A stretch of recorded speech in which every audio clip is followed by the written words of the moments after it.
ప్రభునామానికి మహిమ కలుగును గాక.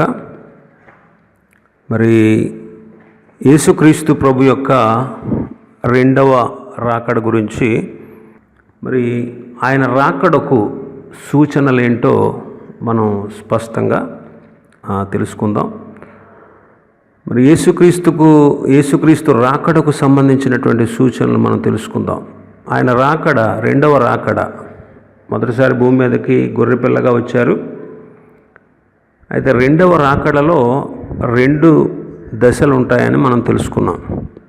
ఒకటి రహస్య రాకడ, అంటే మధ్యాకాశానికి వచ్చి సంఘాన్ని తన దగ్గరకు తీసుకువెళ్ళడం. రెండవది బహిరంగంగా అందరికీ తెలిసేటట్లు ఈ భూలోకానికి రావడం. మరి ఈ రహస్య రాకడలోనే సంఘం అనేది ఎత్తబడుతుంది. బహిరంగ రాకడను క్రీస్తు ప్రత్యక్షత లేదా యెహోవా దినము అంటారు. ఈ రెండింటి మధ్యలో 7 సంవత్సరాల కాల వ్యవధి ఉంటుంది. రహస్యంగా వచ్చేటువంటి రాకడలో యేసుక్రీస్తు ప్రభువారు మధ్యాకాశానికి వస్తారు. అప్పుడు సంఘము ఎత్తబడుతుంది. బహిరంగ రాకడలో సంఘము యేసుక్రీస్తు వారితో కలిసి భూమి మీదకి దిగి వస్తుంది. సంఘం ఇక్కడి నుంచి ఎత్తబడిన తర్వాత 7 సంవత్సరాలు శ్రమల కాలం అంటారు. ఈ 7 సంవత్సరాలు, మధ్యాకాశంలో 7 సంవత్సరాలు విందు జరుగుద్ది, భూమి మీద 7 సంవత్సరాలు మహాశ్రమలు కలుగుతాయి. మరి సంఘం ఎత్తబడకుండా శ్రమల కాలం రావడానికి వీలు లేదు. సంఘం ఎత్తబడినప్పుడే అంత్యక్రీస్తు ఈ భూమి మీద బయలుపడతాడు. ఆ 7 ఏండ్ల శ్రమల కాలం తర్వాత 1000 ఏండ్ల పరిపాలన భూమి మీద యేసు ప్రభువారు స్థాపిస్తారు. ఇవన్నీ జరగాలంటే మొదట సంఘం ఎత్తబడాలి. క్రీస్తు భూమి మీదకి ప్రత్యక్షంగా రాబోయే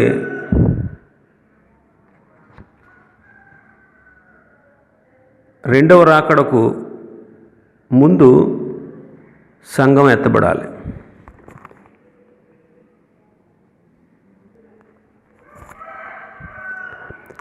మంచిది. రెండవ రాకడకు సంబంధించినటువంటి కొన్ని సూచనలు మనం చూద్దాం.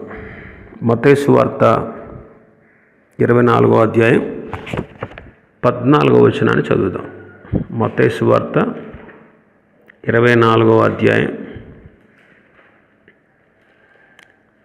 14వ వచనాన్ని చదువుదాం. మరియు ఈ రాజ్య సువార్త సకల జనులకు సాక్షార్థమై లోకమందంతటను ప్రకటింపబడును, అటు తరువాత అంతము వచ్చును. సువార్త అందని వ్యక్తి ఒకళ్ళైనా ఈ ప్రపంచంలో ఉండడానికి వీల్లేదు. ప్రపంచంలో ఉన్నటువంటి చివరి వ్యక్తి కూడా సువార్త అందించబడాలి. అప్పుడే సంఘం ఎత్తబడతారు. ఇంకా ఇశ్రాయేలు ప్రజలు ఆయా దేశాల్లో చెదిరిపోయారు. క్రీస్తు శకం 70వ సంవత్సరంలో వాళ్ళు 100% తిరిగి వాళ్ళ దేశానికి తిరిగి రావాలి. ప్రస్తుత కాలంలో చాలామంది అక్కడికి వచ్చేసారు. మిగిలిన వారు కూడా రావడానికి సిద్ధంగా ఉన్నారు. మూడవది, యెరూషలేము దేవాలయం తిరిగి కట్టబడాలి. యెరూషలేములో దేవాలయం కట్టబడినప్పుడు అంత్యక్రీస్తు ఇశ్రాయేలుతో కలిసి అందులో ఆరాధన ప్రారంభిస్తాడు. అయితే ఇప్పుడు ప్రస్తుతం అక్కడ దేవాలయం లేదు. అయితే యెరూషలేములో దేవాలయం కట్టబడటకు మాత్రం ప్రయత్నాలు ముమ్మరంగా కొనసాగుతూ ఉన్నాయి. నాలుగవది, అంత్యక్రీస్తు రాజ్య స్థాపన భూలోకంలో జరగాలి. అతడు రాజ్యాన్ని స్థాపించిన వెంటనే సంఘం ఎత్తబడుతుంది. మరి వీటి గురించి మనం విపులంగా తెలుసుకుందాం. ఒకటి, సువార్త ప్రకటించబడాలి, అటు తర్వాత అంతం వస్తుంది. సంఘం ఎత్తబడాలంటే ఈ ప్రపంచ భవిష్యత్తుకు ముగింపు రావాలి. అంటే ఈ రాజ్య సువార్త సకల జనులకు అందించబడాలి. ఇది ప్రాముఖ్యమైనటువంటి విషయం. ఈ సువార్త అందని వారు ప్రపంచంలో ఒక్కళ్ళైనా ఉండరు. ప్రజలు విన్నా వినకపోయినా, రక్షణ పొందినా రక్షణ పొందకపోయినా 100% అందరికీ సువార్త అందించబడాలి.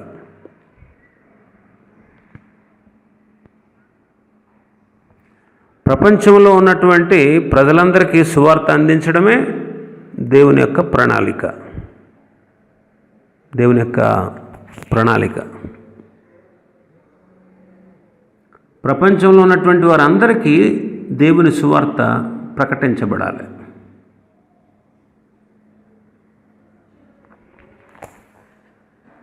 ఈ సువార్త ఎంతమంది అయితే విని విశ్వసిస్తారో, రక్షించబడతారో, వాళ్ళే పరలోక రాజ్యానికి చేరగలరు. మానవ జాతి రక్షించబడడానికి సువార్త ఒక ముఖ్యమైన సాధనం. ప్రపంచంలో అనేకమైన కులాలు, మతాలు, వర్గాలు, వర్ణాలు, భాషలు కలిగినటువంటి ప్రజలు ఉన్నారు. ప్రతి ఒక్కరికి కూడా సువార్త అందాల్సిందే. ఎవరిని విడిచిపెట్టడానికి వీలు లేదు. అందరికీ సువార్త అందినప్పుడే సంఘం ఎత్తబడుతుంది. ప్రపంచంలో ఉన్నటువంటి ప్రతి వ్యక్తికి సువార్త ప్రకటించబడినప్పుడే ఈ కృపాయుగం ముగించబడుతుంది. పరిశుద్ధాత్ముడు అప్పుడు భూమి నుంచి పరలోకానికి వెళ్ళిపోతాడు. పరిశుద్ధాత్ముడు వెళ్ళిపోతూ సిద్ధపరచబడినటువంటి సార్వత్రిక సంఘాన్ని ఒక రెప్పపాటులో ఇక్కడి నుంచి తీసుకుని వెళ్ళిపోతాడు. ప్రస్తుతం మనం ఈ కృపాయుగం యొక్క అంతంలో ఉన్నాం. అయితే ఇప్పుడు చాలా విధాలుగా అనేక రకాల పద్ధతుల ద్వారా సువార్త విరివిగా ప్రకటించబడతా ఉంది. టీవీల ద్వారా, చలనచిత్రాల ద్వారా, పుస్తకాల ద్వారా, క్యాసెట్స్ ద్వారా, కరపత్రికల ద్వారా, వ్యక్తిగతమైనటువంటి పరిచర్య ద్వారా, బహిరంగ సువార్త సభల ద్వారా, వీధి సువార్తల ద్వారా, మిషనరీ క్యాంపుల ద్వారా అనేక విధాలుగా సువార్త అందించబడతా ఉంది. కారణం, సమయం ముగింపుకు వచ్చేసిందని అర్థమవుతుంది. ప్రతి భాషలో కూడా పరిశుద్ధ గ్రంథాన్ని అనువదించాలనే ప్రయత్నాలు సాగుతూ ఉన్నాయి. ప్రతి భాషలో కూడా పరిశుద్ధ గ్రంథం ముద్రించబడాలనే ప్రయత్నాలు సాగుతున్నాయి. రీసెంట్గా చాలామంది దైవ సేవకులు ఈ ట్రైబల్ భాషలో, మరి కన్నాపురం ఈ సరౌండింగ్స్లో ఉన్నటువంటి ట్రైబల్స్, గిరిజనుల భాషలోకి కూడా పరిశుద్ధ గ్రంథాన్ని అనువదించడానికి ప్రయత్నాలు చకచక సాగుతూ ఉన్నాయి. కాబట్టి ప్రతి భాష మాట్లాడే ప్రజలకు వారి వారి భాషల్లో సువార్తను అందించడానికి రంగం సిద్ధమవుతూ ఉంది. త్వరితగతిని సువార్త పనులు జరుగుతూ ఉన్నాయి. త్వరితగతిని. ఒకవైపు ఎన్నో ఆటంకాలు సువార్తకు కలుగుతున్నాయి.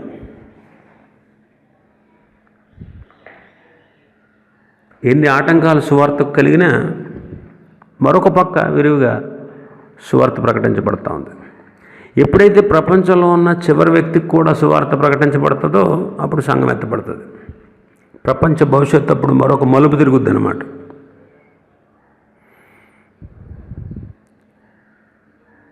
ఈ రోజుల్లో దేవుడు ఒక్కొక్కరికి ఒక్కొక్క రకమైన దర్శనం ఇచ్చి సువార్త పని జరిగించుకుంటున్నాడు. టీవీల్లో అయితే కొన్ని క్రైస్తవ ఛానళ్ళ ద్వారా 24 గంటల్లో కూడా దేవుని వాక్యం అందించబడతా ఉంది. ఎవరికి అనుకూలమైనటువంటి సమయంలో వారు వాక్యాన్ని వినే అవకాశం కలుగుతూ ఉంది. నాకు సువార్త అందలేదని ఎవరు చెప్పడానికి వీల్లేదు. అనేక మంది దైవ సేవకులు భారం కలిగి వారి ద్వారా దేవుడు తన సువార్త పనిని జరిగించుకుంటున్నాడు. అడవుల్లో ఉన్న వారికి, కొండల్లో ఉన్న వారికి, వెనుకబడిన వారికి, నరమాంస భక్షకులకు సైతం సువార్త అందించబడతా ఉంది. కారణం, ప్రభు రాకడ సమీపంగా ఉంది. ప్రతి గ్రామంలో, ప్రతి పట్టణాల్లో బహిరంగ సువార్త సభలు జరుగుతూ ఉన్నాయి. ఎప్పుడైతే ఈ సువార్త పని పూర్తవుతుందో వెంటనే సంఘం ఎత్తబడుతుంది. ఈ సంఘం ఎత్తబడడం అనేది ప్రపంచ భవిష్యత్తులో ముఖ్యమైన ఘట్టం. ప్రస్తుతం క్రైస్తవులందరూ సంఘం ఎత్తబడే దానికోసం ఎదురు చూస్తున్నారు. ఈ సంఘం ఎత్తబడేదాన్నే రహస్య రాకడ అంటారు.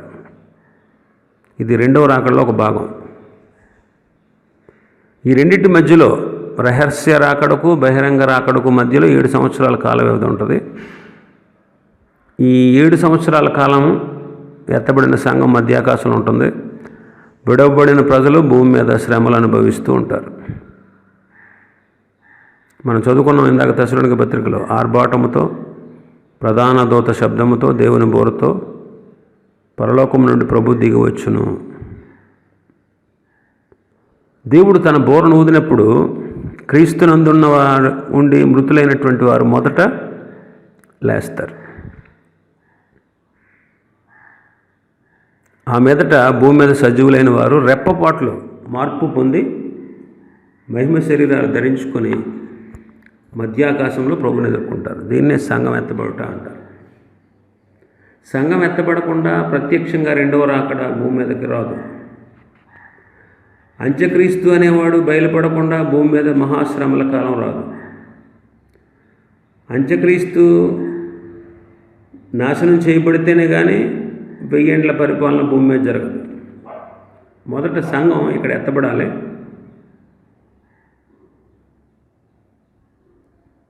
ఒక భక్తుడు చెప్పాడు, సంఘం ఎత్తబడడానికంట పాత నిబంధనలో కానీ కొత్త నిబంధనలో కానీ 90 గుర్తులు చెప్పారు. వీటిలో 70 గుర్తులు ఇప్పటికే నెరవేరిపోయాయి. మరో 20% నెరవేరవలసి ఉంది, నెరవేరడానికి సిద్ధంగా కూడా ఉన్నాయి అని చెప్పాడు.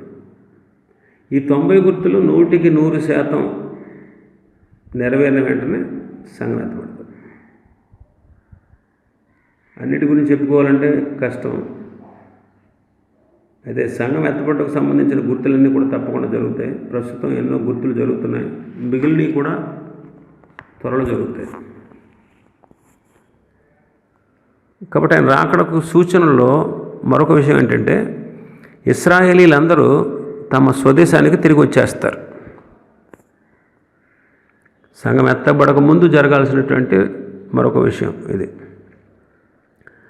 ప్రపంచమంతటా చెదిరిపోయినటువంటి యూదులు, ఇశ్రాయేలీలు 100% ఒక్కళ్ళు కూడా మిగలకుండా తన స్వదేశానికి తిరిగి రావాలి. 24వ అధ్యాయం మత్తయి సువార్త 32వ వచనం చదువుదాం. అంజూరపు చెట్టును చూచి ఒక ఉపమానం నేర్చుకునుడి. అంజూరపు కొమ్మ లేతదై చిగురించినప్పుడు వసంతకాలము ఇంకా సమీపముగా ఉన్నదని మీకు తెలియను అంటున్నాడు. అంజూరపు చెట్టు ఇశ్రాయేల్ దేశానికి సాదృశ్యంగా ఉంది. ఇశ్రాయేలీల్ని ప్రభువు అంజూరపు చెట్టుతో పోల్చాడు. కాబట్టి ఇశ్రాయేల్ తన స్వదేశానికి తిరిగి వచ్చేయాలి. అసలు ఇశ్రాయేలీలు ఎవరు? వీరి భూభాగం ఎక్కడుంది? వీరు ఎందుకు ప్రపంచమంతా చెదిరిపోయారు? ఇశ్రాయేలీలు తిరిగి రావడానికి సంఘం ఎత్తబడడానికి సంబంధం ఏంటి అనే ప్రశ్నలకు జవాబులు మనం తెలుసుకోవాలి. ఇశ్రాయేల్ జాతికి మూల పురుషుడు అబ్రహాము. దేవుడు అన్ని జనులలో నుండి అతను పిలుచుకొని ఇతనితో నిబంధన చేసి అతను ఆశీర్వదించాడు. అతని మొదటి పేరు అబ్రాము. అబ్రాము అంటే గందరగోళం అని అర్థం. దేవుడు అబ్రాహామును అబ్రహాముగా మార్చాడు. అబ్రహాం అంటే అనేక జనములకు తండ్రి. ఇతని భార్య పేరు శారయి. శారయి అంటే జగడగొండి. శారయిని దేవుడు శారాగా మార్చాడు, అంటే యువరాణిలాగా మార్చాడు. దేవుడు అబ్రహాము శారాలిద్దరిని మెసొపొతేమియా అనే దేశాన్ని నుంచి, ప్రస్తుతం ఇరాక్ అనే దేశాన్ని నుంచి యోర్దాను నదిని దాటించి కనానుకు తీసుకొచ్చాడు. ఆ కనానులో ఉన్నటువంటి ప్రజలు వీళ్ళని హేళన చేశారు. వీళ్ళ నది దాటి వచ్చారని చెప్పి వీళ్ళని హెబ్రీయులు అన్నారు. హెబ్రీలు అనే పేరు ఇశ్రాయేలుకి ఆ రీతిగా వచ్చింది. అబ్రాహాము ఇస్సాకును కన్నాడు, ఇస్సాకు యాకోబును కన్నాడు, యాకోబు 12 మంది కుమారులను కన్నారు. 12 మంది కుమారులు 12 గోత్రాల వారికి మూల పురుషులు. ఈ 12 మంది సంతానము యొక్క 12 మంది గోత్రకర్తల యొక్క సంతానాన్ని ఇశ్రాయేలీలు అంటారు. ఇశ్రాయేలీలు కొంతకాలం కనాను దేశంలో ఉన్న తర్వాత యాకోబు కాలంలో కరువు వచ్చినప్పుడు వాళ్ళు ఐగుప్తు దేశానికి వెళ్ళారు. ఐగుప్తు దేశంలో చాలా కాలం, దరిదాపుగా 430 సంవత్సరాలు ఉండి వాళ్ళ దేశంలో బానిసలుగా ఉండి వెట్టి చాకరీలు చేస్తూ ఎన్నో శ్రమలు అనుభవించారు. చివరికి దేవుడు వాగ్దానం చేసిన కనాను దేశాన్ని వారు జ్ఞాపకం చేసుకుని దేవుని సన్నిధిలో ప్రార్థన చేశారు. దేవుడు వారి ప్రయాసన మూలుగును చూచి మోషేను పంపించి, మోషే నాయకత్వం తర్వాత యెహోషువ నాయకత్వ కాలాల్లో వారిని కనాను దేశానికి తిరిగి తీసుకొచ్చాడు. ఇశ్రాయేలీయులు కనాను దేశంలో స్థిరపడి అభివృద్ధి చెందారు. కొంతకాలం వారిని న్యాయాధిపతులు పరిపాలించారు. ఒత్నీయేలు మొదలుకొని సమూయేలు వరకు దరిదాపుగా 15 మంది న్యాయాధిపతులు ఇశ్రాయేలుని ఏలారు. తర్వాత వాళ్ళు సమూయేలు ఎదుటికి వచ్చి మాకు రాజు కావాలి అని అడిగారు. అప్పుడు దేవుడు న్యాయాధిపతులకు బదులుగా రాజులు పరిపాలించడం ప్రారంభం చేయించాడు.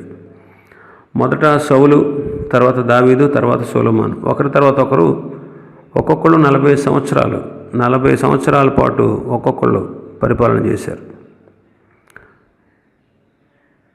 సౌలు కాలం క్రీస్తు పూర్వం 1150 నుంచి 1110 వరకు, దావీదు కాలం క్రీస్తు పూర్వం 1110 నుండి 970 సంవత్సరం వరకు, సొలొమోను కాలం 970 నుండి 930 సంవత్సరాల వరకు. సొలొమోను మరణించిన తర్వాత ఇశ్రాయేలు 12 గోత్రాల వాళ్ళు 2 రాజ్యాలుగా విడిపోయారు. ఒకటి ఉత్తర రాజ్యం, 2 దక్షిణ రాజ్యం. ఇశ్రాయేల్లో 10 గోత్రాల వారు షోమ్రోను రాజధానిగా చేసుకుని ఉత్తర రాజ్యంగా విడిపోయారు. యోధా, బెన్యామీనీలు అనే ఈ 2 గోత్రాల వాళ్ళు యెరూషలేమును రాజధానిగా చేసుకుని దక్షిణ దేశంగా విడిపోయారు. ఉత్తర రాజ్యమేమో ఇశ్రాయేల్ రాజ్యమని, దక్షిణ రాజ్యమేమో యోధా రాజ్యమని చరిత్రలో పిలిచారు. ఇశ్రాయేల్ రాజ్యాన్ని 19 మంది రాజులు పరిపాలించారు. క్రీస్తు పూర్వం 722 సంవత్సరంలో అష్షూరు రాజు ఇశ్రాయేలీలందరినీ చెరలోకి తీసుకెళ్ళిపోయాడు. అప్పటి నుంచి ఇంక ఇశ్రాయేలీలకి రాజ్యం అనేది లేకుండా పోయింది. యోధా రాజ్యాన్ని రెహబాము దగ్గర నుంచి మొదలుపెట్టి సిద్కియా వరకు మొత్తం 20 మంది రాజులు పరిపాలించారు. ఆ తర్వాత నెబుకద్నెజరు వీళ్ళని బబులోను చెరకు తీసుకెళ్ళిపోయాడు. 70 సంవత్సరాలు వాళ్ళ చెరలో ఉన్నారు. తర్వాత యూదులు తిరిగి వాళ్ళ స్వదేశానికి వచ్చారు. ఎజ్రా, నెహెమ్యాల నాయకత్వంలో, జెరుబ్బాబెల్ నాయకత్వంలో. తర్వాత వీళ్ళకి స్వతంత్ర రాజ్యం లేకుండా పోయింది. పారసీకులు, గ్రీకులు, రోమీలు వరుసగా వీళ్ళని పరిపాలించారు. మళ్ళీ రెండవసారి క్రీస్తు శకం 70వ సంవత్సరంలో ఇశ్రాయేలు ప్రపంచమంతా అంతటా చెదిరిపోయారు. రోమా చక్రవర్తి అయినటువంటి టైటస్ యెరూషలేము మీదకి దండెత్తి యెరూషలేము దేవాలయాన్ని, యెరూషలేము పట్టణాలని, ఇశ్రాయేల్ దేశాన్ని నాశనం చేసేసాడు. ఇశ్రాయేలీలు 3 విధాలుగా నాశనం అయిపోయారు. రోమా చక్రవర్తి చేతిలో దాదాపు 10 లక్షల మంది యూదులు చంపబడ్డారు. వారి రక్తం అంట యెరూషలేములో కాలువల్లాగా ప్రవహించిందంట. ఇంకా 1,00,000 మందిని తీసుకెళ్ళి ప్రపంచ మార్కెట్లో బానిసలుగా వాళ్ళని అమ్మి పడేశాడు.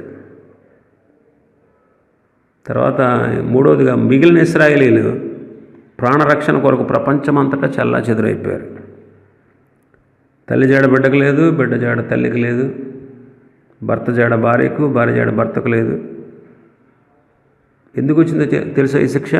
యేసుక్రీస్తు ప్రభు ఆయన సిలువకు అప్పగిస్తూ ఉన్నప్పుడు పిలాతు ఒక మాట అంటాడు, ఈ నిరపరాధి రక్తమును గూర్చి నేను నిర్దోషిని అంటే వాళ్ళు అన్నారు, అతని రక్తం మా మీద మా పిల్లల మీద ఉండును గాక అన్నారు. మత్తయి సువార్త 27:25. అందుకే క్రీస్తు శకం 70 సంవత్సరాన ఇశ్రాయేల్ దేశం ప్రపంచ పటంలో లేకుండా పోయింది. ఇశ్రాయేల్ ప్రపంచం అంతా చెదిరిపోయారు. ఖాళీగా ఉన్న ఇశ్రాయేల్ భూభాగాన్ని క్రమేపీ ముస్లింలు ఆక్రమించుకున్నారు. వాళ్ళు స్థిరపడిపోయారు. అయితే అంచె దినాల్లో దేవుడు తన ప్రజలైనటువంటి ఇశ్రాయేలుని వారి స్వదేశానికి సమకూరుస్తాను, వాళ్ళు ఏ అన్య దేశాల్లో చెదిరిపోయారో ఆయా అన్య దేశాల్లో నుండి వారిని సమకూర్చి వారిని ఒక రాజ్యంగా చేస్తాను, వారికి మీదట 2 రాజ్యాలుగా ఉండక ఒక రాజ్యంగా ఉంటారని యెహెజ్కేలు గ్రంథంలో 37వ అధ్యాయం 20వ వచనం నుంచి 24వ వచనం వరకు ప్రభు ఒక ప్రవచనం యెహెజ్కేలు ద్వారా చెప్పించాడు. ఈ ప్రవచనం ప్రకారం 3 విషయాలు మనం తెలుసుకోవాలి. ఒకటి, ప్రపంచమంతటా చెదిరిపోయిన ఇశ్రాయేలు తిరిగి వచ్చేస్తారు. రెండవది, ఇశ్రాయేలు తిరిగి వచ్చారు అంటే ప్రపంచ భవిష్యత్తుకు అంచె దినాలు వచ్చేసాయి అని అర్థం. మూడవది, ఒకప్పుడు సొలొమోను తర్వాత 2 రాజ్యాలుగా విడిపోయినటువంటి యోధా రాజ్యం, ఇశ్రాయేల్ రాజ్యం, ఇవి 2 రాజ్యాలుగా ఉండకుండా ఒకే రాజ్యంగా ఏర్పడతాయి. ప్రస్తుతం ఒకే రాజ్యంగా ఉండడం మనం చూస్తున్నాం. ఇజ్రాయెల్ దేశం పోగొట్టుకున్నటువంటి దేశాన్ని వాళ్ళు 1998 మే 14వ తేదీన దేవుడు ఈ ప్రవచనాన్ని నెరవేర్చాడు. క్రీస్తు శకం 70వ సంవత్సరంలో చెదిరిపోయినటువంటి ఇశ్రాయేలీలు 2వ ప్రపంచ యుద్ధం తర్వాత 1948 మే 14న తమ స్వదేశానికి వచ్చారు. ప్రపంచ పటంలో నుండి తొలగించబడిన ఇశ్రాయేల్ దేశం మరలా ప్రపంచ పటంలో దానికి స్థానం దొరికింది. ఇశ్రాయేలీలు తిరిగి తమ దేశానికి రావడమే అంచె దినాలకు ప్రారంభం అని మనం గ్రహించాలి.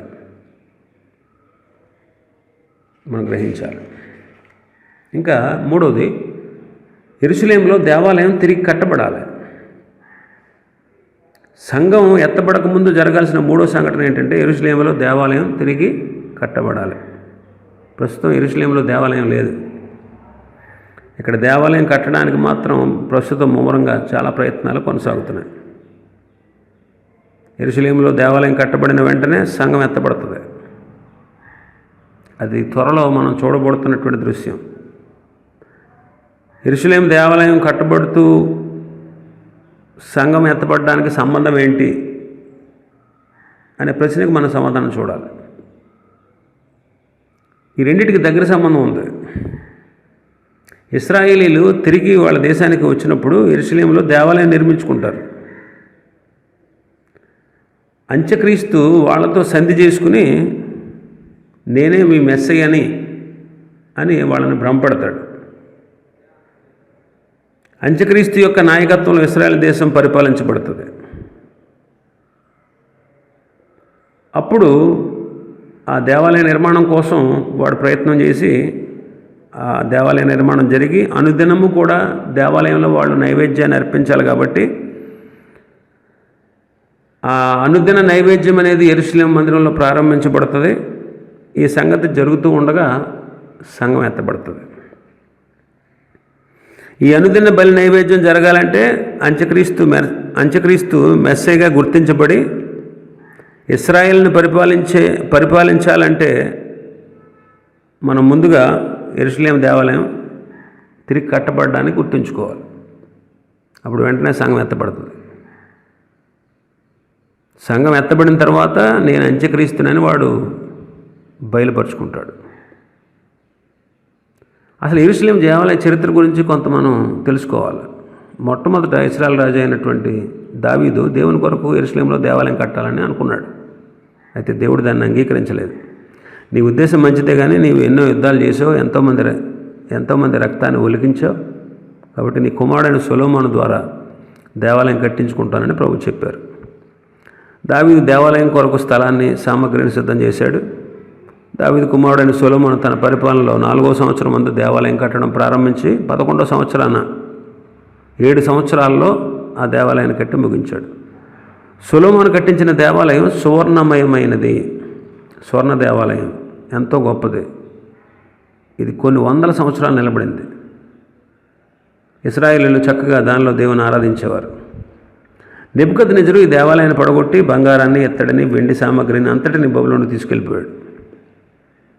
అంటే మొదటిసారి కట్టినటువంటి సొలొమోను కట్టించిన దేవాలయం నెబుకద్నెజరు నాశనం చేశాడనమాట. 70 సంవత్సరాలు వాళ్ళ బబులోను చెరలో ఉన్న తర్వాత జెరుబ్బాబెల్ నాయకత్వంలో హగ్గయి, జకర్యాల ప్రవక్తల ప్రోత్సాహంతో రెండోసారి దేవాలయం కట్టారు. దీని గురించి ఎజ్రా గ్రంథంలో మనం చూడొచ్చు. ఇది మొదటిసారి కట్టబడిన దేవాలయం అంత గొప్పది కాకపోయినా ఒక మోస్తరుగా ఉంది. సిరియా రాజైన అంతియోకస్ ఎపిఫైనస్ అనే అతడు ఈ దేవాలయాన్ని అపవిత్రం చేసి దాన్ని కొంతవరకు నాశనం చేశాడు. ఎలా చేశాడంటే పందిని చంపి దాని రక్తాన్ని బలిపీఠం మీద పోసి గోడల మీద చంపిరాడంట. పంది మాంసన్నా అసహ్యం యూదులకి. అలాంటి అసహ్యమైన పంది మాంసాన్ని యూదుల నోట్లో బలవంతంగా పెట్టించాడంట. పంది యూదులకు నిషిద్ధమైన జంతువు. అయితే పంది రక్తాన్ని దేవాలయంలో చిందించిన దాన్ని బట్టి దేవాలయం అపవిత్రపరచబడి అప్పటి నుంచి ఆరాధన నిలిచిపోయింది. ఆ దేవాలయం కొంతవరకు నాశనం అయిపోయింది. అయితే యేసుక్రీస్తు కాలంలో యూదుల్ని రోమా సామ్రాజ్య నాయకులు పరిపాలిస్తున్నారు. ఆ సమయంలో రోమీయులు యూదులను పరిపాలించడానికి మహాహేరోదును పంపించారు. ఇశ్రాయేలీయులు రోమీయుల మీద, మహాహేరోదు మీద తిరుగుబాటు చేశారు.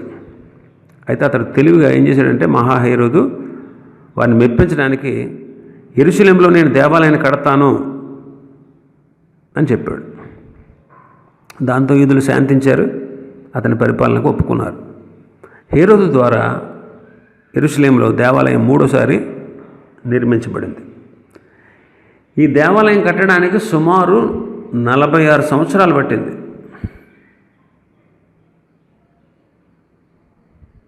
యేసుప్రభు శిష్యులు కూడా యేసుప్రభుకి దేవాలయం యొక్క కట్టడం చూపుతూ దాని గొప్పతనాన్ని గురించి ఆయనతో చెప్తా ఉంటే ఆయన వారితో ఏమన్నాడు తెలుసా?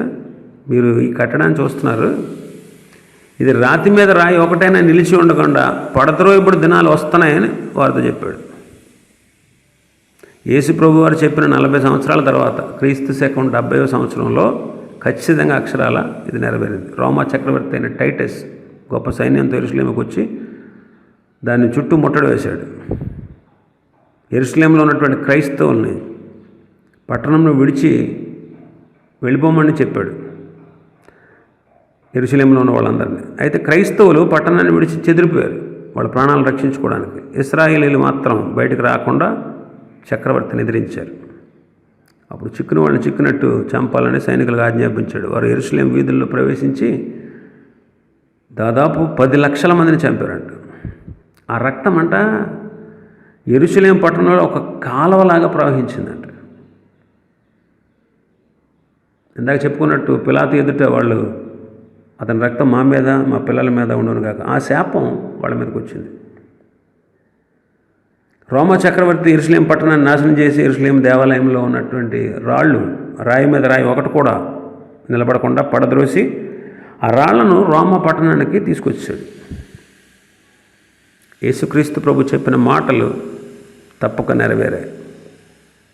అదేం చెప్పాడైనా? రాయి మీద రాయి ఒకటైనా నిలబడక పడద్రోయబడుతుంది. కాబట్టి 3వసారి హేరోదు చేత కట్టించబడిన దేవాలయం పడద్రోయబడింది. ప్రస్తుతం యెరూషలేములో దేవాలయం లేదు. ఇక్కడ డోమ్ ఆఫ్ ది రాక్ అనే మసీదు ఉంది.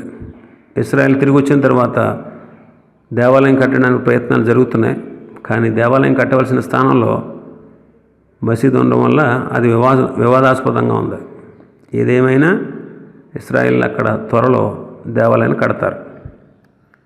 యెరూషలేములో ఈ దేవాలయం కట్టబడిన వెంటనే సంఘం ఎత్తబడుతుంది. ప్రస్తుతం దేవాలయం కట్టవలసిన స్థానంలో మసీదు ఉంది. ఈ మసీదుని పడగొడితే యుద్ధం జరుగుతుంది. అందువల్ల మసీదుని లేపి ప్రక్కన పెట్టి ఆ స్థలంలో దేవాలయాన్ని కట్టే ప్రయత్నాలు చేస్తున్నారు. చాలా షార్ట్ పీరియడ్లో కట్టేస్తారని చాలామంది నిపుణులు తెలియపరుస్తున్నారు. మందిరం కట్టబడిన తర్వాత మందిరానికి వెళ్లే ముందు సంఖ్యాకాండం 19వ అధ్యాయంలో రాయబడిన ప్రకారం పరిశుద్ధ జలం వాళ్ళు చల్లుకోవాలి. ఎర్రని ఆవు దానికి కావాలి. 19వ అధ్యాయం సంఖ్యాకాండం చదవండి. ఒక్క తెల్ల వెంట్రుక కూడా దానికి ఉండడానికి వీల్లేదు. ప్రస్తుతం అలాంటి ఆవు ఉందంటున్నారు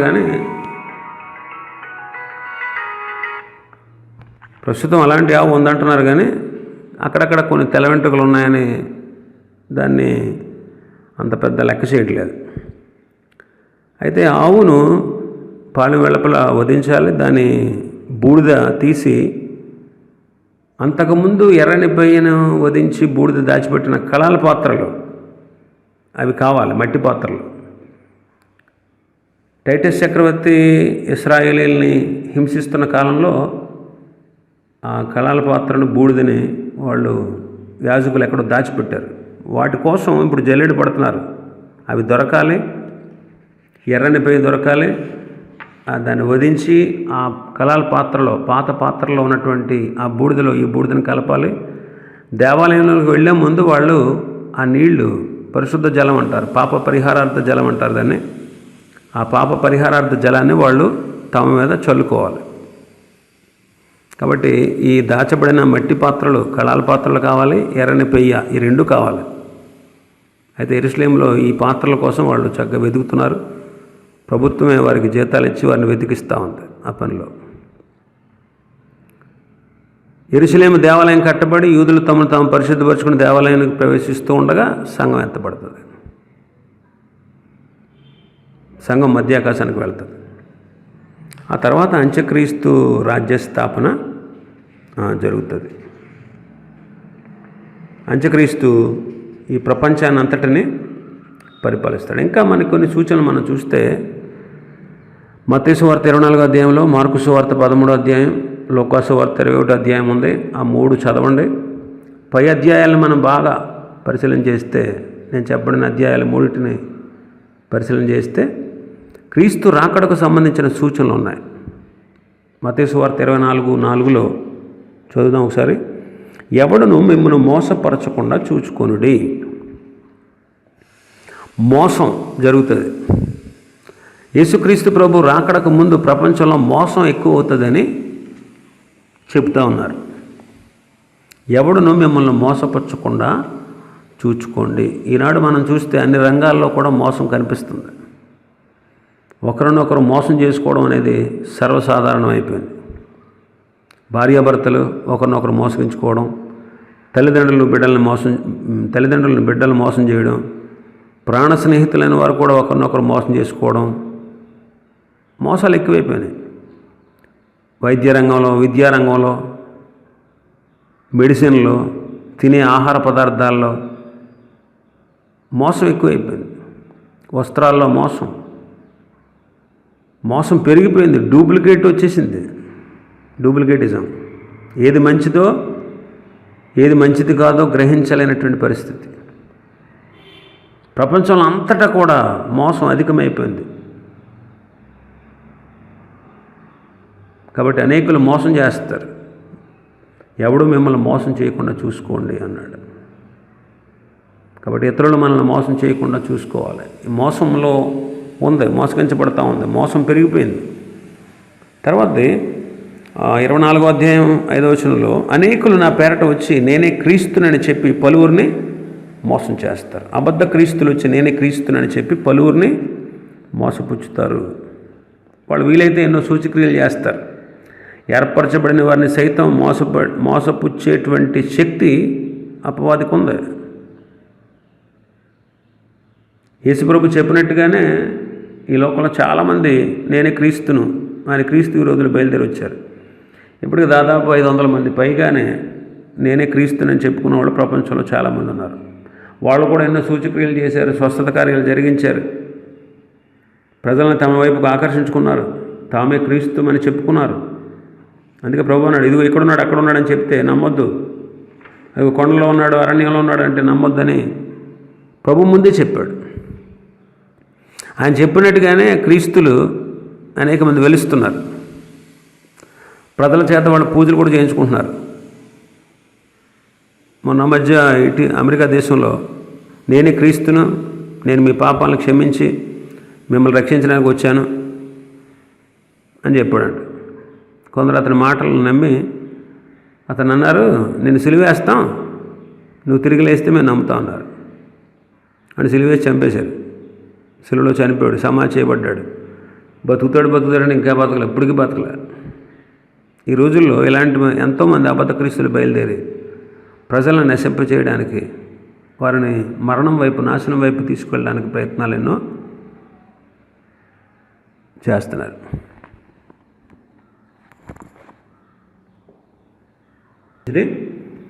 మరి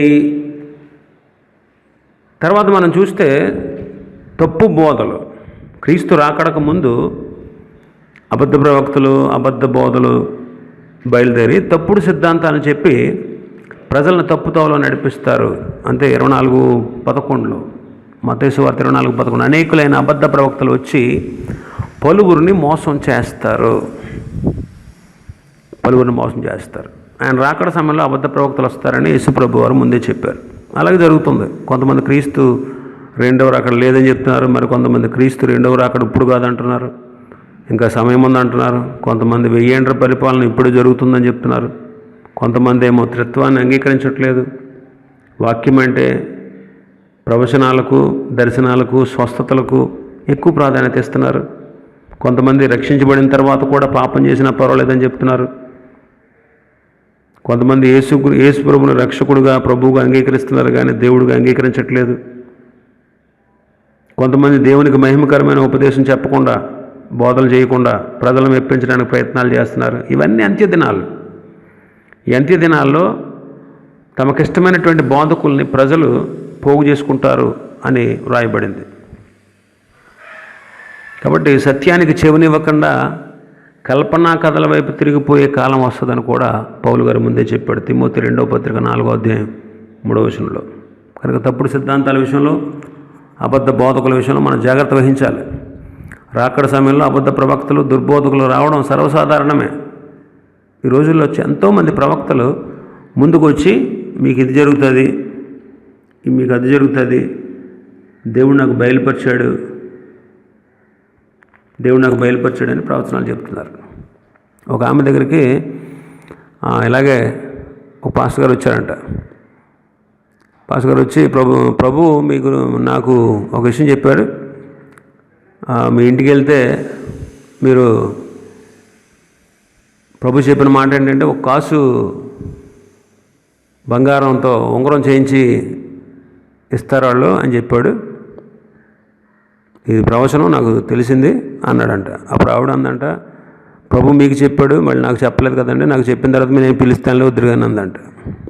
అప్పుడు బంగారం ఉంగరం పెడతానండి, ప్రభు మీకు చెప్పాడు కానీ మాకు చెప్పలేదండి. కొంతమంది ఇలా తయారయ్యారు. కొంతమంది ఇది దేవుడే బయలుపరిచాడు, ఇది ప్రవచనం, నీకు మగ పిల్లడు పుడతాడు, ఆడపిల్ల పుడతాడు, ప్రవచనాలు అని చెప్పి ఇలాగ ప్రజల్ని చాలామంది మోసం చేస్తున్నారు. చూడండి ఎన్ని మోసాలు జరుగుతున్నాయి. తప్పు బోధలు ఎక్కువైపోయినాయి. పేర్లతో పిలిచి స్వస్థపరుస్తామని ప్రజలు భయపడుతున్నారు. ఒక విషయం గమనించండి, వాక్యమే మనల్ని రక్షిస్తుంది, వాక్యమే మనల్ని స్వస్థపరుస్తుంది. వాక్యం చెబితే చాలు, వాక్యం చెబితే వాక్యం వాళ్ళ జీవితాలకు పనిచేస్తుంది. మనం వాక్యానికి ఎక్కువ ప్రాధాన్యత ఇవ్వాలి. కాబట్టి అంత్యదినాల్లో దుర్బోధకులు వచ్చి యేసుప్రభు చెప్పాడు, ఆయన శిష్యులు కూడా చెప్పారు. కాబట్టి దాని విషయంలో మనం చాలా జాగ్రత్త వహించాలి. తప్పు బోధల విషయంలో చాలా జాగ్రత్త వహించాలి. కొంతమందిని డిస్టర్బ్ చేస్తూ ఉంటారు. శక్యమైతే ఏర్పరచబడిన వారిని సైతం మోసం చేస్తారు. ఇంకా తర్వాత మనం చూస్తే కరువులు, భూకంపాలు. మత్తయి సువార్త 24వ అధ్యాయం 8వ వచనాన్ని మనం చదివితే అక్కడక్కడ కరువులు, భూకంపములు కలుగును, ఇవన్నీ వేదనలకు ప్రారంభం అన్నాడు. ప్రస్తుతం యేసుప్రభు వారు చెప్పిన సూచనలన్నీ మన కళ్ళ ముందే జరుగుతున్నాయి. ఒకనాడు ఒకనొక కాలంలో ఎప్పుడూ భూకంపం వచ్చేది. ఇప్పుడు ప్రపంచంలో సగటున వారానికి ఒక భూకంపం వస్తుందంట. ఈనాడు ప్రపంచంలో కరువు కూడా అధికమైంది. బాగా రేట్లన్నీ పెరిగిపోయినాయి. కొన్ని ప్రాంతాల్లో ఆహారం లేక మనుషుల్ని పీక్కు తినేటువంటి పరిస్థితి వచ్చింది. భయంకరమైనటువంటి పరిస్థితి అన్నమాట. రానున్న రోజుల్లో మనుషులకు ఆహారం దొరకడం కూడా కష్టంగా ఉంటుంది. యుద్ధాల విషయానికి వస్తే ప్రపంచంలో అనేక స్థలాల్లో యుద్ధాలు, పోరాటాలు, రక్తపాతం జరుగుతూనే ఉన్నాయి. అనేక సరిహద్దుల మధ్యలో, అనేక దేశాల మధ్యలో ఎక్కడ చూసినా గొడవలు, యుద్ధాలు. ఇంకా దేశాల్లో ఎక్కడ చూసినా సరే కుల గొడవలు, మత గొడవలు, వర్గ పోరాటాల గొడవలు, జబ్బులు, ఇప్పుడు ప్రస్తుతం చూస్తున్నాం కొత్త కొత్త తెగుళ్ళు. ఇప్పుడు చూడండి, కరోనా వైరస్, ప్రకృతి వైపరీత్యాలు మనం చూస్తానున్నాం. ఇవన్నీ ప్రభు రాకడకు సమీపంగా ఉంది అని మనల్ని హెచ్చరిక చేస్తూ ఉంది. సంఘం ఎత్తబడుటకు సిద్ధంగా ఉంది అనే విషయాన్ని మనకు నొక్కి చెబుతున్నాయి ఇవన్నీ కూడా. కనుక ఈ సమయంలో ప్రభు వస్తే ఆలోచించుకో. ప్రభు రాకడ కొరకు మనం సిద్ధపడాలి. ప్రభు రాకడ కొరకు. ప్రభు రాకడ ఎలా తెలుస్తుంది అంటే కడబోర మ్రోగుతుంది. కడబోర మోగుతుంది. అందుకే అన్నాడు కదా, ఇందాక చదువుకున్నాం తెస్సలోనికే పత్రికలో 4:16, ఆర్భాటముతో ప్రధాన దూత శబ్దంతో దేవుని బోరతో ఆయన పరలోకాన్ని నుంచి దిగి వస్తాడు. ఎవరు దిగి వచ్చేది? యేసుక్రీస్తు. ఆయన చేతిలో ఉన్నదేంటి? బోర. బోర ఊదినప్పుడు సంఘం ఎత్తబడుతుంది. పౌలు గారు కొరింథీ పత్రిక మొదటి పత్రికలో 15వ అధ్యాయం 51వ వచనం నుంచి మనం చూస్తే కడబోర మ్రోగగానే మృతులు అక్షయులుగా లేపబడతారు, సజీవులుగా ఉండి మనం మార్పు చెందుతాం. ఇక్కడ పౌలు చెప్పినటువంటి కడబోర ప్రకటన గ్రంథంలో 4:16లో ఉన్నటువంటి దేవుని బోర, ఇవన్నీ ఒకటేనా మనం గమనించాలి. కృపాయుగంలో మనుషులు రక్షణ పొందడానికి ఇవ్వబడినటువంటి చివరి అవకాశం అన్నమాట ఇది. కృపాయుగంలో బోర మోగుతుంది. ఈ బోర మోగిన తర్వాత, ఈ దేవుని బోర దేవుని చేత ఊదబడిన తర్వాత సంఘం ఎత్తబడుతుంది. ఇది సంఘానికి సంబంధించినటువంటి బోర. కాబట్టి ఈ బోర వల్ల కలిగే ఫలితాలు ఏంటంటే, ఒకటి, పరిశుద్ధాత్ముడు ఇక్కడి నుంచి వెళ్ళిపోతాడు. భూమి మీద పరిశుద్ధాత్ముడు ఉన్నాడు ప్రస్తుతానికి. పెంతెకోస్తు దినాన్ని వచ్చాడు, ఎప్పటివరకు ఆయన ఉన్నాడు. ఆయన ఇక్కడి నుంచి వెళ్ళిపోతాడు. వెళ్ళిపోతూ సంఘాన్ని కూడా తీసుకెళ్ళిపోతాడు. సంఘం ఎత్తపడుతుంది అంటే మృతులైన వాళ్ళు మొదట లేస్తారు, తర్వాత అక్షయ శరీరులుగా వాళ్ళు లేస్తారు. సజీవులుగా ఉన్నవారు, సజీవులుగా ఎవరైతే భూమి మీద ఉంటారో వాళ్ళు రెప్పపాటులో మార్పు చెంది మహిమ శరీరాలను ధరించుకొని మృతులు సజీవులు కలిసి ఒక్క సంఘమై పరిశుద్ధాత్మతో కూడా మధ్యాకాశానికి ఎత్తబడతారు.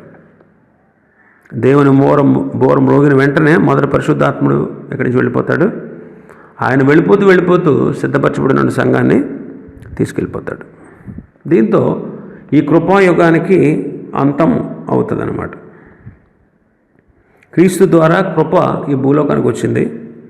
యేసుక్రీస్తులు శిలువలో మరణించినటువంటి రోజు నుంచి ఈ కృపాయుగం ప్రారంభమైంది. ఈ కృపాయుగంలో ఎవరైనా దేవుని కృప ద్వారా ఉచితంగా సులభంగా రక్షణ పొందవచ్చు. నేను పాపిని అని ఒప్పుకుంటే చాలు, యేసుక్రీస్తుని రక్షకుడుగా దేవుడిగా అంగీకరిస్తే చాలు, రక్షణ వచ్చేస్తుంది రోమా 10:9 ప్రకారం. అయితే దేవుని బోర మోగినప్పుడు ఈ కృపాయుగం అంతమవుతుంది. అప్పుడు మానవుడు రక్షణ పొందడానికి వీల్లేదు, శ్రమలు అనుభవించాల్సిందే. కనుక కృపాయుగంలో మనం ఉండగానే రక్షణ పొందడం మనకు ఎంతైనా అవసరం. ఇంకా ఇశ్రాయేలు స్వదేశానికి తిరిగి వచ్చేస్తారు. తర్వాత సువార్త తలుపులు మూయబడతాయి. అంత్యక్రీస్తు పాలన ప్రారంభమవుతుంది. 7 ఏళ్ల శ్రమలు భూమి మీద ప్రారంభమవుతాయి.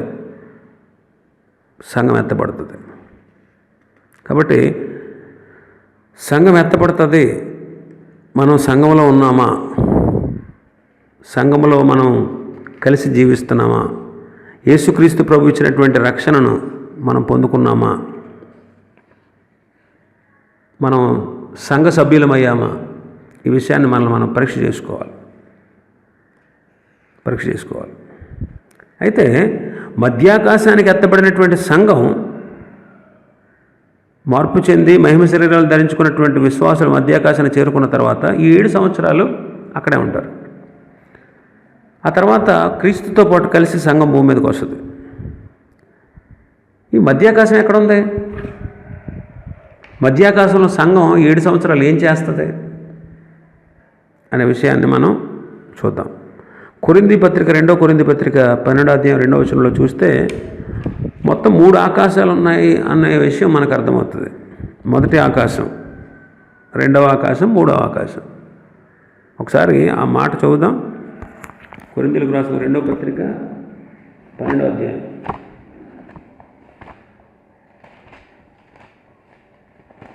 3వ వచనం చూద్దాం. అట్టి మనుషుని నేను ఎరుగుదును, అతను పరదేశం కొనుకోబడి. 2వ వచనం చదివితే, క్రీస్తునందు ఒక మనుషుని నేను ఎరుగుదును, అతను 14 సంవత్సరాల కిందట 3వ ఆకాశం కొనుకోబడను.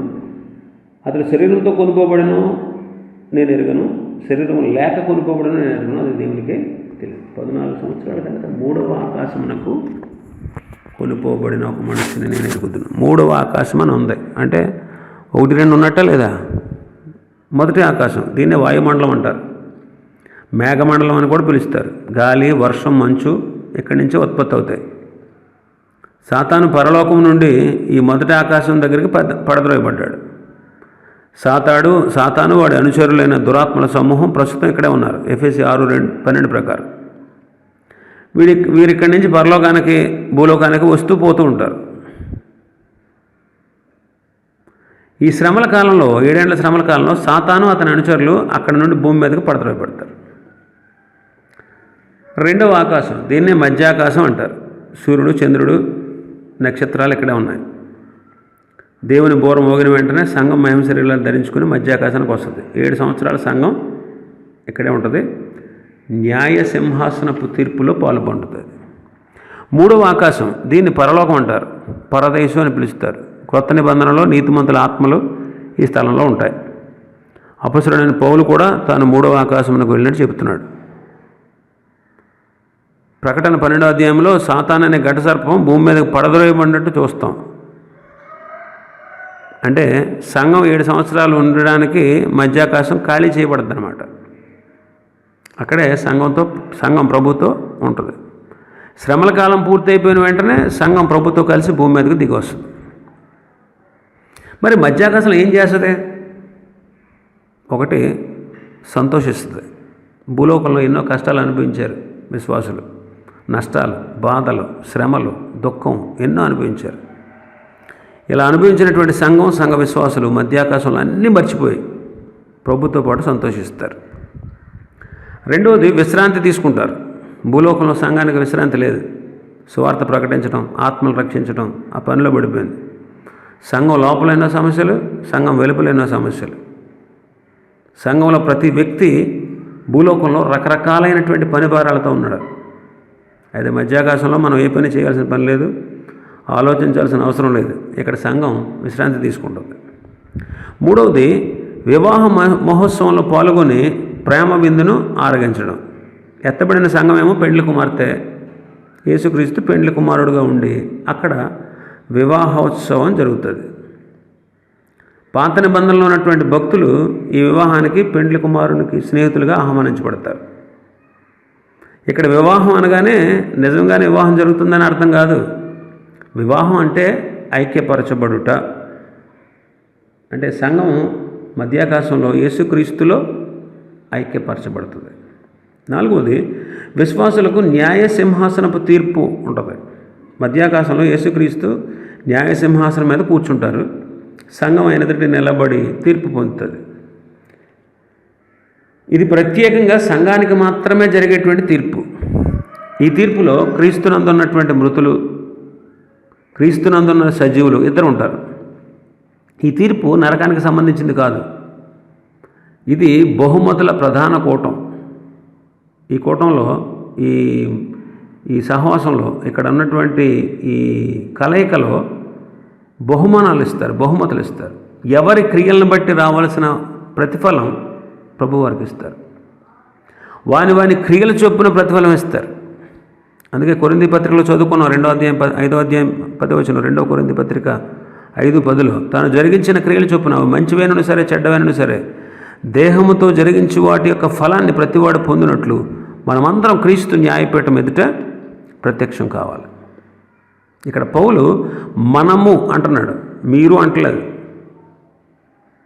కనుక సంఘం అంతా కూడా న్యాయసింహాసనం ఎదుట నిలబడాలి. చాలామంది ఈ సత్యాన్ని గుర్తించకుండా రక్షించబడిన తర్వాత ఎవరికి ఇష్టం వచ్చినట్లు వారు జీవిస్తున్నారు. మనం రక్షణ పొందిన దినం నుంచి మరణించేంత వరకు సమస్త విషయాలను గురించి దేవుడికి లెక్క చెప్పాలి.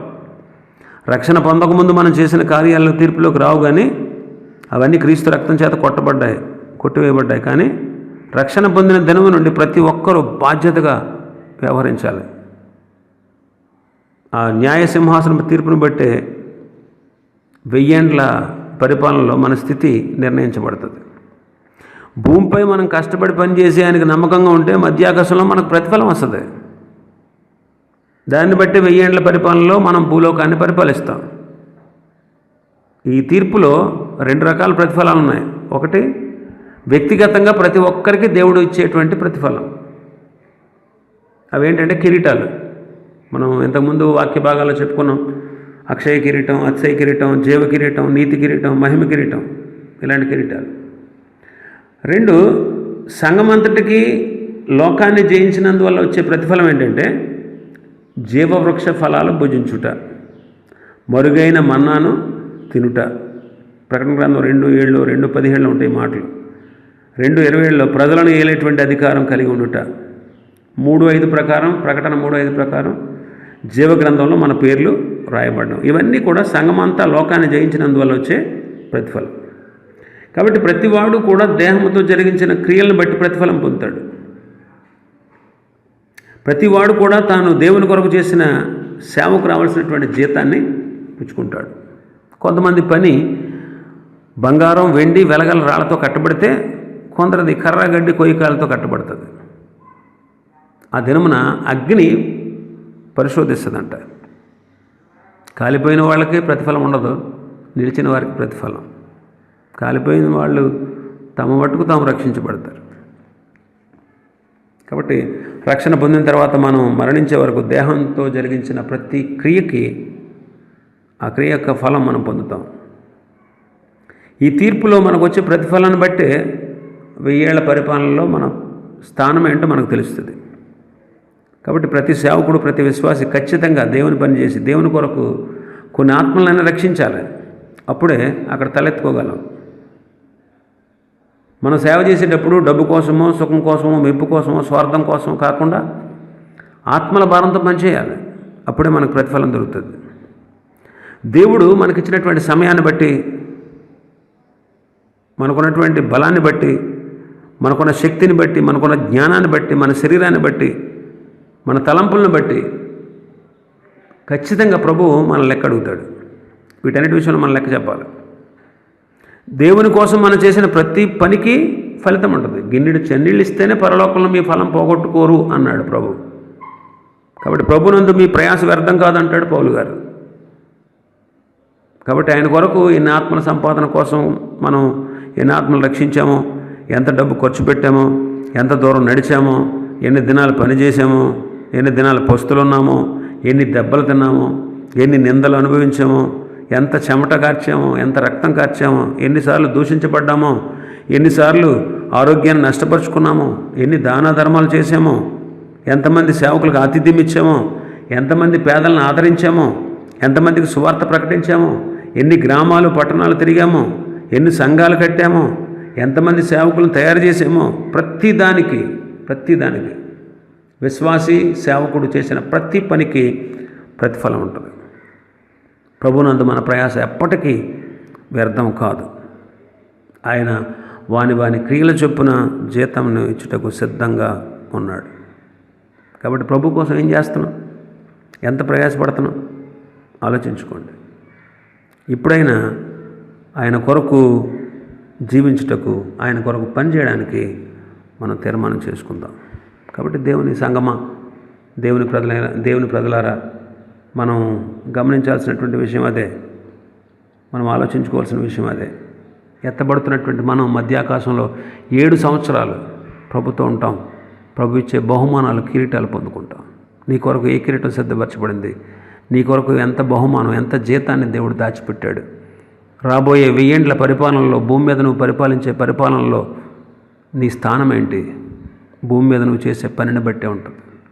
సోమరితనంగా, సొంత ఆలోచనలతో నా కుటుంబం, నా బిడ్డలు అంటూ స్వార్థంగా ఆలోచించి దేవుని కోసం ఏ పని చేయక నీ ఇష్టాన్ని, నీ కష్టాన్ని, నీ జీవితాన్ని, నీకు దేవుడిచ్చినటువంటి సమయాన్ని, ధనాన్ని, బలాన్ని నీకోసమే వినియోగించుకుంటూ పరలోకంలో బహుమానం పొందకుండా మిగిలిపోతావో, లేకపోతే ప్రభు ఇచ్చిన దాన్ని, ప్రతి దాన్ని ఆయన లెక్క అడుగుతాడు. కాబట్టి ఆయన కోసం కూడా కష్టపడి, శ్రమపడి, ప్రయాసపడి ప్రభు ఇచ్చేటువంటి ఫలాన్ని పొందుకుంటావో నీ ఇష్టం.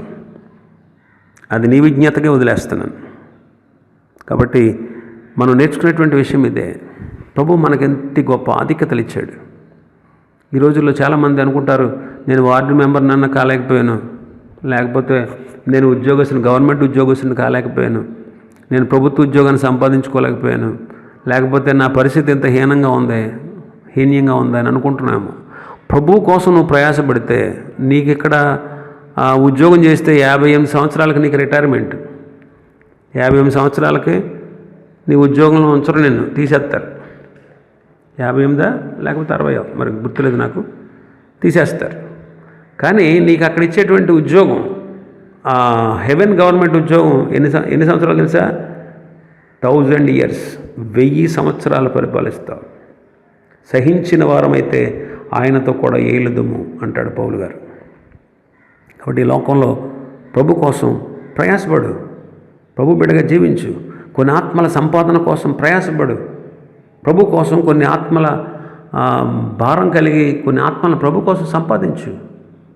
నీ పని నువ్వు చేసుకోవచ్చు. నీ పని మానేయమని నేను చెప్పట్లా, నీ ఉద్యోగం మానేయమని, నీ పని మానేయమని నేను చెప్పట్లా. నువ్వు పని చేసుకుంటూ కూడా దేవుని పని జరిగించవచ్చు. దేవుని కొరకు చక్కటి సాక్ష్యం కలిగినటువంటి జీవితాన్ని జీవించవచ్చు. కాబట్టి పరలోకంలో ఆయన ఎదుట నువ్వు నిలబడినప్పుడు ఆ 7 ఏండ్ల విందులో నువ్వు పొందుకునేటువంటి బహుమానాలు ఏంటో, నువ్వు పొందబోయే కిరీటం ఏంటో ఈ లోకంలో నువ్వు చేసిన పనులను బట్టి ఉంటుంది. నువ్వు మంచి పనులు చేసినా చెడ్డ పనులు చేసినా అవన్నీ వెలుగులోకి వస్తాయి, తీర్పులోకి వస్తాయి. ఎలా కట్టుకుంటున్నావు నీ భక్తి జీవితాన్ని? కర్ర గడ్డి కొయ్యకాలతోనా? వెలగల రాళ్ళు బంగారం వెండితో కొడుతున్నావా? గుర్తుపెట్టుకో, ఆలోచించుకో. నీ పని నిలుస్తుందా? నువ్వు చేసే పనికి ప్రతిఫలం పరలోకంలో కలుగుతుందా? నీ ఇష్టానుసారంగా బ్రతుకుతూ నీ పాప కార్యాలు నువ్వు చేస్తూ నీ అజ్ఞానంలో నువ్వు ఉంటూ నేను దేవుని బిడ్డనుగా చలామణి అవుతున్నావేమో. జాగ్రత్త. పరలోకంలో ప్రతిదీ కూడా ప్రభు విమర్శిస్తాడు. నీకున్న బలం, నీకు ఇచ్చిన బలము, నీకు ఇచ్చిన ధనము, నీకు ఇచ్చిన సమయం, నీకు ఇచ్చినటువంటి జ్ఞానం, నీకు ఇచ్చినటువంటి తలాంతులు, వీటన్నిటి విషయంలో ప్రభు లెక్క అడుగుతాడు. జాగ్రత్త పడదాం. దేవుని రాజ్యంలో చేరి నిత్యము ఆయన నామాన్ని కనపరుద్దాం, ఆయన నామాన్ని మహింపరుద్దాం. దేవుడి మాటలు దీవించును గాక. ఆమేన్. చిన్న ప్రార్థన చేసుకుందాం. పరిశుద్ధులైన మా తండ్రి, ప్రేమస్వరూపి నీకు స్తోత్రాలు. సంఘములో మమ్మల్ని ఉంచినందుకు స్తోత్రాలు. ఎత్తబడేటువంటి బిడలుగా మమ్మల్ని మీరు ఏర్పాటు చేసుకున్న విధానం కొరకు స్తోత్రాలు. మరి తండ్రి, రాబోయేటువంటి ఆ మహిమ లోకంలో ఆ 7 ఏండ్ల మరి విందులో మేము నీ ద్వారా ప్రతిఫలాలు పొందగలిగేటట్లు ఈ లోకంలో అనేక ఆత్మల రక్షణ కోసం ప్రయాసపడుతూ జాగ్రత్త కలిగి జీవిస్తూ మా ఇష్టానుసారంగా మేము బ్రతకకుండా, మాకు తోచినట్టుగా మేము చేయకుండా మీ యొక్క భక్తి విశ్వాసంలో మేము కొనసాగేటట్టు సహాయం చేయండి. మరి తండ్రి, ఎవరైతే రక్షణ పొందలేదో వారు విడిచిపెట్టబడతారు. మరి తండ్రి, వారికి విడిచిపెట్టబడిన వారికి 7 ఏండ్ల మహాశ్రమలు అవి భరించలేనివి. ఆ కాలంలో ఎవరికి రక్షణ దొరకదు. కాబట్టి ఈ సత్యాన్ని మేము నేర్చుకున్నాం, తెలుసుకున్నాం. కాబట్టి మేము విడిచిపెట్టబడకుండా, తండ్రి, వింటున్నటువంటి ప్రజల్లో ఎవరు విడిచిపెట్టబడకుండా ఎత్తబడేటువంటి సంఘంలో వారు ఉండుటకు సహాయం చేయండి. సంఘ సభ్యులుగా వారిని మార్చండి, వారి ఆత్మీయ జీవితాన్ని బలపరచండి, స్థిరపరచండి. మీ కృపకు పాత్రలుగా చేయమని ఘనత, మహిమ, ప్రభావం చెల్లిస్తూ ఈ రీతిగా మీరు మమ్మల్ని హెచ్చరించి బలపరిచినందుకు మరొకసారి మీ నామాన్ని స్తుతిస్తూ అతి శీఘ్రంగా రానున్న రక్షకుడు యేసుక్రీస్తు ప్రభు వారి శ్రేష్టమైన నామంలో ప్రార్థించి స్తుతించి సమర్పించి బ్రతనాడు వేడుకుంటున్నాం పరమ తండ్రి. ఆమెన్.